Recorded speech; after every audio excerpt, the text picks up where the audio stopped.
네, 어려움이라는 것은 누구에게나 찾아옵니다. 그가 하나님의 백성이건 하나님의 백성이 아니건 말입니다. 그래서 날마다 우리는 실패를 경험하기도 합니다. 오늘은 내가 무언가를 꼭 해내리라고 다짐하지만 또 실패합니다. 오늘은 저도 이제 기숙사를 살다 보면은 화수목금에 새벽 기도를 가야 됩니다. 새벽 기도, 여기는 5시 반이잖아요. 근데 학교에서는 6시에 하거든요. 근데 여기 5시 반에 올라 그러면은 잘도 일어나면서 6시에 가는 걸 못 일어나겠더라고요. 그래서 내가 아침에 일어나서 꼭 내가 5시 45분에 일어나서 머리가 부스스한 상태지만 꼭 이번에는 새벽 기도를 가겠어 하고 딱 눈을 뜨면은 8시 이렇게 돼가지고 빨리 학교나 가자, 빨리 수업이나 가자 이러고 있습니다. 네, 무튼 이렇게 무언가를 해내려고 노력하고 오늘은 꼭 할 수 있을 것 같다 라고 하면서도 또 실패합니다. 그리하여 도저히 넘을 수 없고 깰 수 없을 것 같이 앞에 있는 어려운 것들이 있습니다. 오늘의 본문에 나오는 이스라엘 백성도 마찬가지입니다. 이 이스라엘 백성들이 출애굽이라는 위대한 사건을 겪은 이후에 가장 큰 난관을 만났습니다. 이제 희망을 품고 12 정탐꾼을 보낸 그 가나안 땅이 알고 보니까 만만치 않은 땅이라는 거죠. 이제 거기 들어가야 되는데 돌아갈 수도 없고 이러한 상황에서 이제 어떻게 해야 하겠습니까? 이러한 어려움 앞에서 백성들은 2가지 상반된 반응을 보입니다.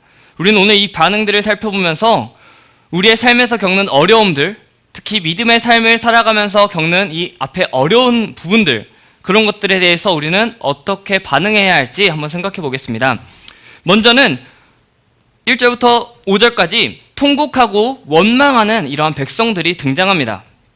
1절을 보니까 이렇게 말합니다. 온 회중이 소리를 높여 부르짖으며 백성이 밤새도록 통곡하였더라. 이들이요, 소리를 높였고 부르짖었고 밤새도록 통곡하였다고 말하고 있습니다. 왜 그들이 부르짖고 통곡했을까요? 이들이요, 이 전의 상황을 보면은 정탐꾼들이 그 가나안 땅을 정탐하고 돌아온 이후에 보고했습니다. 보고를 한 이후에 그것을 듣고 한없이 절망한 것입니다. 정탐꾼들이요, 가나안 땅을 제대로 보고 왔습니다. 본 걸 진짜 정확하게 보고 왔습니다. 그리고 그들의 모습과 상황을 제대로 관찰했습니다. 그들이 어떠한 땅이고 등치가 거인이고 우리는 그 앞에서 작다, 이러한 이야기까지 했습니다. 그러나 그 문제는 이 관찰을 한 것을 어떻게 해석을 해서 말을 했냐는 겁니다. 2명의 사람, 갈렙, 여호수아와 다른 나머지 10명의 해석이 달랐습니다. 이제 13장 27절에서 29절을 보니까 이렇다 저렇다, 당신이 우리를 보낸 땅에 간즉 과연 그 땅에 적과 꿀이 흐르는 때 이것은 그 땅의 과일이니이다. 그러나 그 땅 거주민은 강하고 성읍은 견고하고 힘이 클 뿐 아니라 거기서 아낙 자손을 보았으며 아말렉인은 남방 땅에 거주하고 헤딘과 여부스인과 아모리인은 산지에 거주하고 가나안인은 해변과 요단가에 거주하더이다 라고 이렇게 말한 이후에 갈렙이요, 30절에서 이렇게 말합니다. 갈렙이 모세 앞에서 백성을 조용하게 하고 이르되 우리가 곧 올라가서 그 땅을 취하자, 능히 이기리라 라고 말했습니다. 갈렙이. 그런데 그때 그와 함께 갔던 다른 이들이 반대합니다. 우리는 능히 올라가서 그 백성을 치지 못하리라. 왜냐? 그들이 우리보다 강하기 때문이다 라고 말하고 있습니다. 그러나서 32절부터 33절까지 표면적으로 드러남에 근거한 어려움들을 열거하고 있습니다.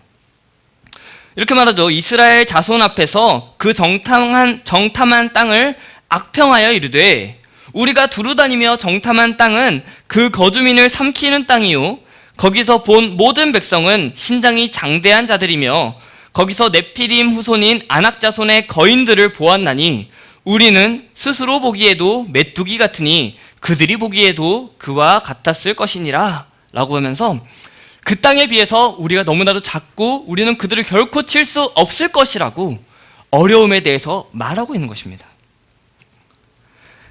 이 가나안 땅에 사는 아낙 자손의 그 거인들에 비하면 자신들이 그저 메뚜기 같다고 생각했던 거죠.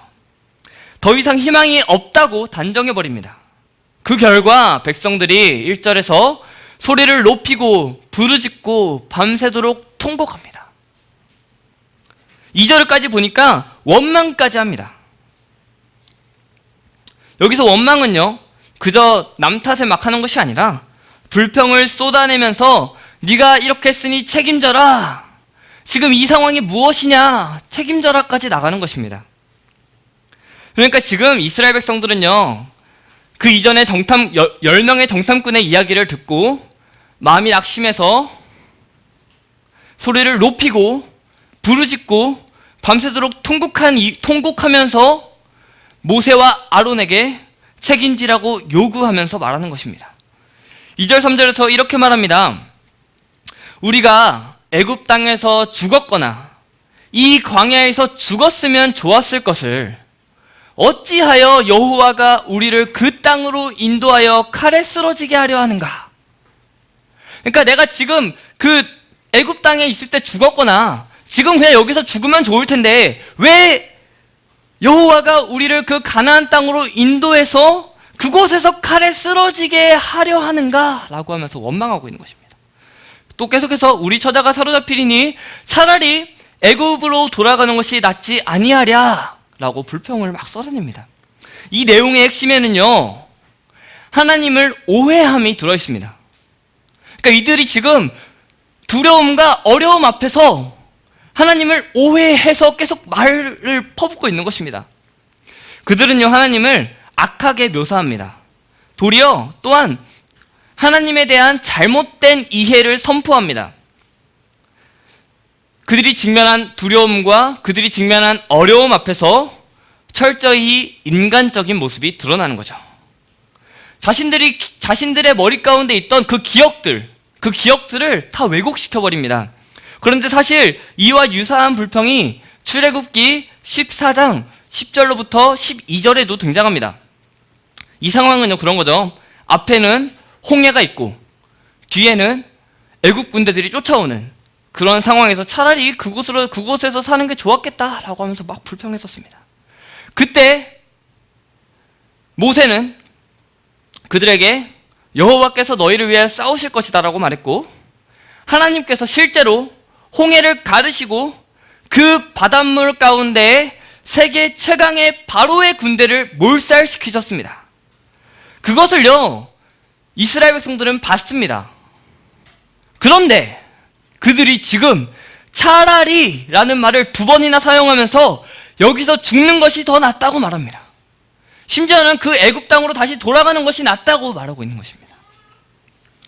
두려움과 어려움 앞에서 그들이 생각하고 선포하는 그 하나님은요, 칼에 다 죽게 하고 처자를 다른 민족의 노예로 만들려고 우리를 애굽에서 인도하신 하나님이십니다. 그러니까 선하신 하나님을요, 이들은 지금 무시하고 있는 것입니다. 이 지금 현재 상태만을 보면요, 이들에게, 이스라엘 백성의 선택지에는 하나님의 뜻이 없습니다. 우리의 삶에도 이러한 경험이 있을 수 있습니다. 하나님께서 좋은 직장을 주시고 좋은 거할 곳을 주셨을 때에는 그 하나님을 찬송합니다. 기뻐합니다. 그러나 그곳에서 겪는 어려움들, 고통들, 두려운 상황들이 있을 수 있습니다. 그때마다 이 길이 아닌가? 하나님이 나를 이곳에 보내셔서 여기서 말려 죽이시려고 날 이렇게 하셨나 보다 싶을 수 있습니다. 특별히 우리의 믿음의 삶에서, 날마다의 삶에서 믿음을 지켜나감에 있어서 그러한 어려움을 직면하면서 나오는 불평의 모습들이 나타나기 쉽습니다. 예수 그리스도의 그 십자가 사건, 그 십자가의 사랑을 우리가 처음 경험했을 때에는 그로 인한 기쁨과 우리가 구원을 경험했을 때 그 짜릿함과 그로 인한 행복이 가득했죠. 그러나 시간이 지나면서 매일 만나는 현실 속에서 믿음의 삶은 달라야 하기 때문에 겪는 어려움들, 고통들, 무시들, 그러한 것들로 인해서 이전에 기뻤고 행복했고 짜릿했던 그 구원으로 우리가 하나님 백성이 되었고, 그 하나님의 백성됨이 결국 우리를 말려 죽이시려고 하는 것인가 이러시려고 나를 하나님 백성 삼으셨나? 차라리 그 이전이 좋았을걸? 이라는 것까지 갈 수 있다는 거죠. 다시 본문으로 돌아가 봅시다. 그들에게 그들을 인도하시던 하나님이 없습니다. 실제로는 그들과 여전히 함께 하시는 하나님이셨습니다. 그런데요, 그들의 마음과 그들의 생각에 그들을 인도하시던 선하신 하나님이 안 계십니다. 그래서 그들은 이제 구체적인 행동 지침을 하나 제시합니다. 4절이죠. 이에 서로 말하되 우리가 한 지휘관을 세우고 애굽으로 돌아가자 라고 말하고 있습니다. 하나님이 그들을 애굽에서 인도해 내셨는데 지금 이런 말을 하고 있는 것입니다. 하나님이 그들을 애굽에서 건져내셔서 살게 하셨는데 우리가 한 지휘관을 세워서 우리가 지휘관을 세우고 다시 그 지휘관을 따라서 애굽으로 다시 돌아가자 라고 말하고 있습니다. 지금 하나님께서 세우신 모세와 아론을 버리고 새로운 지도자를 하나 세우자는 겁니다. 모세와 아론을 세우신 하나님에 대한 정면 도전인 것입니다. 그러니까 이런 겁니다. 우리로 치면 이런 거죠. 우리를 죄에서 구원하시려 예수 그리스도께서 죽으셨고 하나님의 열심으로 우리를 구원하셨는데 우리가 그 예수님을 믿은 이후에 우리의 대장 되시는 그 예수님이 계시는데 그 이후에 이렇게 어려움이 앞에 있으니까 우리가 지금 믿고 따르는 그 지도자를 버리고 다른 신을 세워서 믿기 전으로 돌아가자 라고 말하고 있는 것입니다. 현실이 절망스러우니까 별 말을 다 합니다. 사실 현실이 절망스러울 때 더욱더 하나님께 매달려야 하지만 우리가 절망 가운데 있을 때 하나님께 매달려야 함이 마땅하지만 그게 장장히 눈앞에 있을 때는 하나님보다 그것밖에 안 보이지 않습니까? 눈앞의 현실이 지금까지 인도해온 그 하나님보다 더욱더 크기에 현실의 어려움보다 더 크신 하나님이신데 그 하나님을 보기에 실패했기에 이러한 상황이 생겨버리는 것입니다. 어려움과 그로 인한 두려움으로 인해서 부르짖고 밤새 통곡하며 모세와 아론을 원망하며 그들을 버리고 한 지도자를 세워서 애굽으로 돌아가자며 한 지휘관을 세우자는 그 백성들이 있었습니다. 그러나 이 어려움과 두려움 앞에서 모세와 아론 그리고 여호수아와 갈렙은 다른 모습을 보입니다. 먼저 5절을 보니까 그러한 백성들 앞에서 다시 말하자면은 백성들이 그렇게 막 불평하고 있는 가운데서 그 앞에서 그들이 보는 앞에서 모세와 아론이 엎드렸습니다. 하나님 앞에 엎드린 것입니다. 칼빈이라고 하는 종교개혁자는 이렇게 말했습니다. 모세와 아론은 폭도가 된 백성들에게 대항하지 않고 그들 앞에서 이 모든 상황을 하나님께 맡긴다는 표시로 엎드려 간구하였다. 지금 이 상황에서 폭도가 된 그 백성 앞에서 그들과 싸우지 않고 이 모든 상황을 하나님께 맡긴 모세와 아론인 것입니다. 그들에게는 지금 하나님이 안 계시다고 생각하지만 여전히 모세와 아론은 그 하나님을 의식한 것입니다. 인식하고 의식하고 있었습니다. 6절도 마찬가지입니다. 여호수아와 갈렙은요 자기들의 옷을 찢었습니다. 이스라엘 백성들은 자기의 큰 슬픔을 표시할 때 이렇게 옷을 찢었죠. 그처럼 여호수아와 갈렙은요 지금 이스라엘 백성들이 하나님의 크신 그 은혜를 배반하는 반역하는 하나님께로부터 다시 돌이켜서 다른 데로 가자고 말하는 그 모습을 보면서 옷을 찢은 것입니다. 그만큼 슬퍼했던 것입니다. 그리고 나서 여호수아와 갈렙이 그들에게 선포합니다. 7절부터 9절입니다. 이렇게 말합니다. 우리가 두루 다니며 정탐한 땅은 심히 아름다운 땅이라. 여호와께서 우리를 기뻐하시면 우리를 그 땅으로 인도하여 들이시고 그 땅을 우리에게 주시리라. 이는 과연 젖과 꿀이 흐르는 땅이니라. 다만 여호와를 거역하지는 말라. 또 그 땅 백성을 두려워하지 말라. 그들은 우리의 먹이라. 그들의 보호자는 그들에게서 떠났고 여호와는 우리와 함께 하시느니라. 그들을 두려워하지 말라 라고 말하고 있습니다. 여호수아와 갈렙은 그곳이 어떤 땅인지 먼저 말했습니다. 우리가 두루 다니며 정탐한 땅은, 그들도 같이 정탐했죠. 그들이 정탐한 땅은 심히 아름다운 땅이라. 여기 이 심히는요, 매우 라고 하면서 이 히브리어에서 매우를 2번씩이나 말합니다. 매우 아름다운 땅이다 라고 말하고 있습니다. 이는 과연 젖과 꿀이 흐르는 땅이니라 라고 말하고 있죠. 거기에 이어서 이렇게 말합니다. 14장 8절에서 여호와께서 우리를 기뻐하시면 우리를 그 땅으로 인도하실 것이고 그 땅을 우리에게 주실 것이다. 여기 조건이 하나 붙습니다. 여호와께서 우리를 기뻐하시면 이라고 말하고 있죠. 이미 이 조건은요, 이루어져 있습니다. 하나님께서 그 백성을 구원해내실 때, 그리고 그들에게 십계명을 주시기 전에 그들을 이미 특별한 소유로 삼으신 것입니다. 여호와께서는 이스라엘 백성들을 기뻐하셨습니다. 광야에서 그들이 계속해서 불순종의 모습을 보였음에도 불구하고 그들을 인내하셨죠. 그들을 용서하셨죠. 그 이유가 바로 그들을 하나님이 기뻐하셨기 때문입니다. 그들을 향한 하나님의 사랑이 여전했기 때문입니다. 그러므로 다시 14장 8절을 보면 이렇게 말합니다. 이렇게 말하는 것입니다. 여호와께서 우리를 기뻐하시기에 우리는 그 땅으로 들어갈 수 있다. 믿음을 가지고 그 땅으로 들어가자 라고 말하고 있습니다. 이어서 말했습니다. 여호와를 거역하지는 말자. 그 땅 백성을 두려워하지도 말자.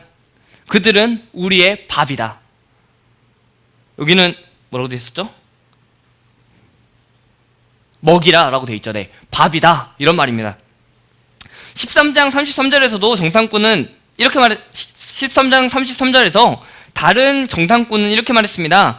거기서 네피림 후손인 아낙 자손의 거인들을 보았다. 우리가 스스로 보기에도 메뚜기 같으니 그들이 보기에도 그러했을 것이다 라고 말하고 있습니다. 그러니까 다른 정탐꾼들은요, 가나안의 거인족을 이 거인이라고 말했고 자신들을 메뚜기라고 말했죠. 그로 인해서 두려워서 떨었습니다. 그런데 지금 이 두 사람은요, 오히려 그 거인이라고 했던 그 가나안에 대해서 그들은 밥이다 라고 말하고 있는 것입니다. 거인이 그저 밥에 불과한 것입니다. 그만큼 쉽다는 거죠. 이어서 여호수아와 갈렙이 말합니다. 아무리 그들이 거대한 종족이라고 해도 그들의 보호자는 이미 떠나고 없다. 그러니까 그들을 위에 있는 그 그늘이 없어졌다는 겁니다. 그들이 믿는 신은 그저 죽었다. 그리고 여호와는 우리와 함께 하신다. 이것이 중요합니다. 이스라엘 백성들이 두려움 앞에서 오해했던, 불만을 터뜨렸고 왜곡시켰던 그 하나님에 대한 올바른 선포를 지금 하고 있습니다. 여호와께서 우리와 함께 계시다 라는 선포입니다. 여러분, 여러분의 믿음의 삶에서 마주한 그 어려움과 현실의 벽들, 그것들은 여러분에게 거인입니까? 밥입니까? 물론 우리의 이 육체적인 눈으로 볼 때는요, 벽이죠. 거인이죠. 그러나 우리의 믿음으로의 눈으로 그것을 바라볼 때, 하나님 중심으로 다시 바라볼 때 하나님께서 허락하신 곳이라면 그것은 밥입니다. 여호와께서 우리를 기뻐하십니다. 우리를 기뻐하시기 때문에 여러분을 각자의 자리에 두셨고 그 앞에 마주하게 하셨습니다. 그곳에서 마주하는 거대한 벽 앞에서 여호와께서 우리와 함께 하신다. 저것은 나의 밥이다 라는 그 믿음을 기억하시고 선포하시기를 바랍니다. 그렇다면 이스라엘 백성들이 이제 이 선포를 들었습니다. 우리는 아멘 했습니다. 그렇다면 이들은 어떻게 했을까요? 마음을 돌이켰을까요? 10절을 보니까 이렇게 말합니다. 온 회중이 그들을 돌로 치려 하는데 라고 말하고 있습니다. 이 믿음의 선포를 딱 들었습니다. 여호와께서 기뻐하시면 그곳에 들어갈 것이다. 가자. 그들의 그늘은, 그들이 믿는 의지하는 것들은 다 무너졌다. 그러나 우리 여호와는 여전히 함께 계신다. 가자. 그들은 우리의 밥이다 라고 말하고 있습니다. 그런데요, 그 말을 듣고 도리어 분노가 일었고 여호수아와 갈렙을 돌로 치려고 했습니다.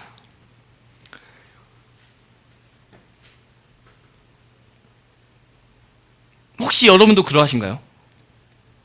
여러분도 지금의 어려움 앞에서 분노하는 중에 우리가 너무 어려운 믿음의 삶 가운데서 어려운 벽을 만났습니다. 그곳에서 갑자기 누가 와가지고 여러분 그래도 여전히 여호와 하나님이 우리와 함께 계시고 여호와께서 여러분을 기뻐하신다면 약속의 땅으로 들으실 것입니다. 그들은 우리의 밥입니다 라고 할 때 더 분노하십니까? 이 백성들이요, 이 분노해서 돌로 치려고 한 것은요, 그저 그냥 돌로 이렇게 하나 딱 던져서 때리는 게 아닙니다. 심각한 범죄의 경우에서나 취해지던 행동입니다. 그러니까 단순한 폭력이 아니라면 이런 거죠. 여호수아와 갈렙이 지금 우리를 향해서 우리에게 거짓 증거를 하고 있다. 그럴 리 없다. 이렇게 생각한 것입니다. 그래서 그렇게 생각했기 때문에 지금 여호수아와 갈렙이 여호와께서 우리와 함께 계시다라고 말했지만 그것이 거짓 증거이다. 그렇게 생각했기 때문에 돌로 치려고 한 것입니다. 심지어 이 돌로 치려 했다는 것은 돌무덤이 될 때까지, 그러니까 돌을 막 맞아가지고 이제 돌무덤이 될 때까지 돌을 던지려고 했다는 것입니다. 그 순간 돌로 치려 할 때, 그때에 하나님께서 개입하십니다. 여호와의 영광이 회막에서 이스라엘 모든 자손에게 나타나십니다. 하나님이 함께 하신다는 그 여호수아와 갈렙의 말을 확증하는 것이 되고, 결국 이 하나님의 임재는 이후를 보면요, 이스라엘 백성들을 향한 심판으로 이어지는 것입니다. 이들은 가나안 땅에 들어가지 못했습니다. 말씀을 마칩니다. 오늘 말씀의 제목은요, 어려움 앞에서입니다. 더 넓게는 우리가 날마다 겪는 그 모든 상황들 앞에서입니다. 우리가 믿음의 삶을 살아가면서 겪는, 마주하는 그 모든 상황들입니다. 누가 봐도 불가능하고 도리어 그것이 나를 죽일 상황인데 나에게 믿음의 삶을 요구하는 그런 믿지 않는 자가 보면 말도 안 되는 상황 말입니다. 오늘 이 회중을 부르짖게 했고 통곡하게 했던 그 원인은 단순히 가나안 땅의 모습 때문이 아니었습니다. 그 가나안 땅의 모습으로 인해서 그들의 마음 안에 생긴 두려움이었습니다. 또한 그들로 하여금 애굽으로 다시 돌아가자고는 결정을 하게 한 것도 그 마음 가운데 생긴 두려움 때문이었습니다. 이 두려움 때문에 심지어는 하나님의 선하심까지 부정하게 만들었습니다. 그들을 애굽에서 건져내실 때, 그리고 그 이후의 삶에서도 여전히 선하셨던 그 하나님을 지금 부정했습니다. 두려움 때문에 말입니다. 이러한 두려움은요, 우리에게도 지금의 이 본문의 이스라엘 백성과 같은 결과로 나타날 수도 있습니다.